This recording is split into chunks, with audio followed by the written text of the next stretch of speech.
So this was a frittata based on my love of spanakopita.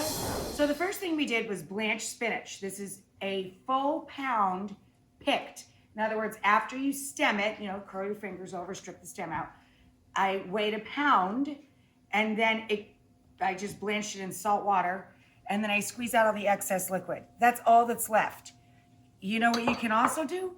Take a 1 pound package of frozen chopped spinach, defrost it, squeeze it. I'm cooking out 1 small onion and 4 cloves of garlic finely chopped. I'm gonna speed this along with a cheat. See what I did there? I added a little water, like a third of a cup, and I'm gonna let that absorb fully. And that's gonna break that onion down like that to absolute mush. I go 1 egg per inch. So if I'm making a frittata in this, a 12-inch pan, guess how many eggs I have? 12. A little salt, very little salt actually. I'm gonna stop with 1 pinch because we're adding feta. And black pepper. And now we're going to add 12 ounces, 12 eggs. So 1 ounce per egg of feta cheese that I crumbled. Mix that right into the egg. And then to give this stability and make it really nice and firm up for me, I'm adding about a 1/2 cup of toasted breadcrumb.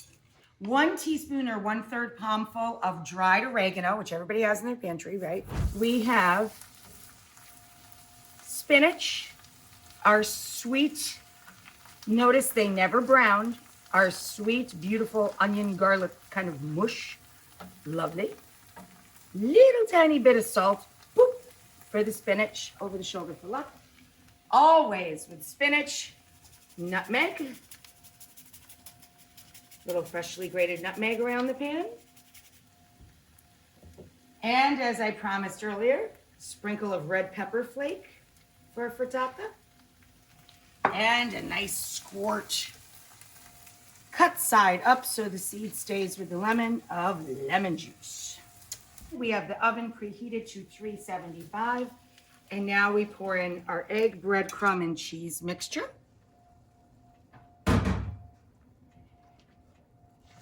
And we just kind of get this gently combined. Don't slosh it all over the stove. If you stir too quick, you're gonna get egg all over your stove.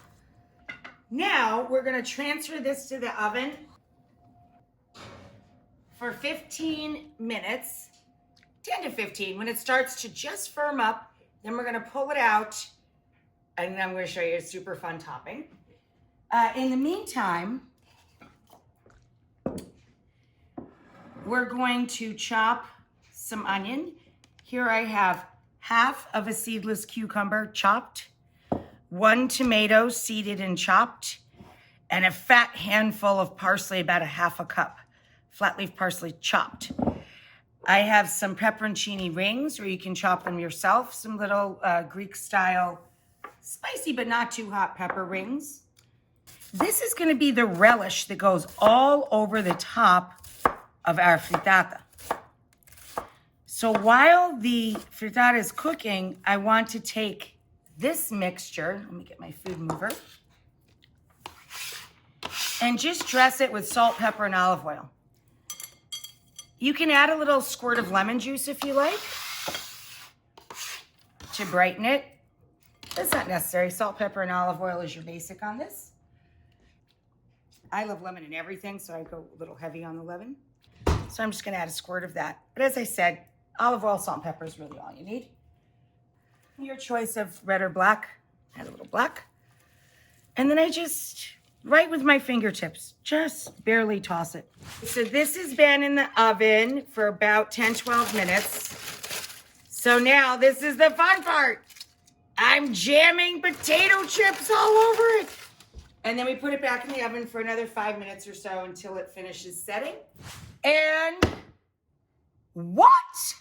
And now we're gonna take our slotted spoon and drain off our relish. If you like things spicy, just